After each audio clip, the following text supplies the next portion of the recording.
ಅದಕ್ಕೆ ನಾವೆಲ್ಲ ಒಂದು ಸ್ವಲ್ಪ ಎಚ್ಚೆತ್ಕೊಂಡು ಇಂಥ ಸರ್ಕಾರಗಳನ್ನ ಕಿತ್ತೊಯ್ಯೋಣ, NDA ಓಟ್ ಹಾಕೋದು ಬೇಡ ಅಂತೇಳಿ ನಮ್ಮ ರೈತರಿಗೆ ನಾವು ಹೇಳ್ತಾ ಇದೀವಿ.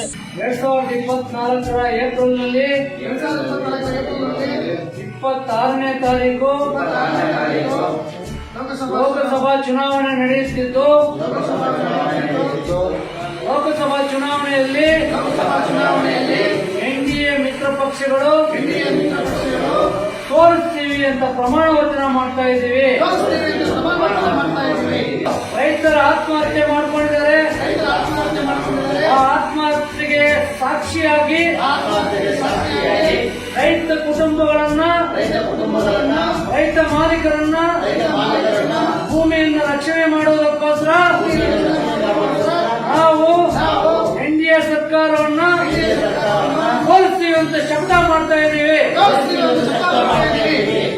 ಈ NDA ಸರ್ಕಾರಕ್ಕೆ ಮತ ನೀಡೋದಿಲ್ಲ.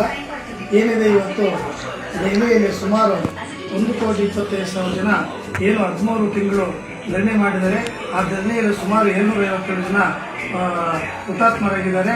ಮತ್ತು ಬದುಕು ಭಾರವಾಗಿ ಸುಮಾರು 1,74,00,000 ಜನ ಆತ್ಮಹತ್ಯೆಗೆ ಗುರಿಯಾಗಿದ್ದಾರೆ. ಆದ್ದರಿಂದ ನಾವು ಬಿಜೆಪಿ NDAಗೆ ಏನಿದೆ ಬಿಜೆಪಿ ಇದಕ್ಕೆ ನಾವು ಮತ ನೀಡುವುದಿಲ್ಲ. ಈ ಥರ ಹೇಳಿ ಎಲ್ಲ ರೈತ ಬಂಧುಗಳು ವಿನಂತಿಯನ್ನು ಮಾಡುವುದರಿಂದ ಈ ಬಿಜೆಪಿ ಸರ್ಕಾರಕ್ಕೆ ಮತ ಮತ್ತು ಮಿತ್ರ ಪಕ್ಷಗಳಿಗೆ ಮತ ನೀಡಬಾರದು. ಈ ವಿಷಯವನ್ನು ಎಲ್ಲ ರೈತ ಬಂಧುಗಳಿಗೆ ತಿಳಿಸಬೇಕು ಅಂತ ಪ್ರಮಾಣ ಮಾಡಬೇಕು.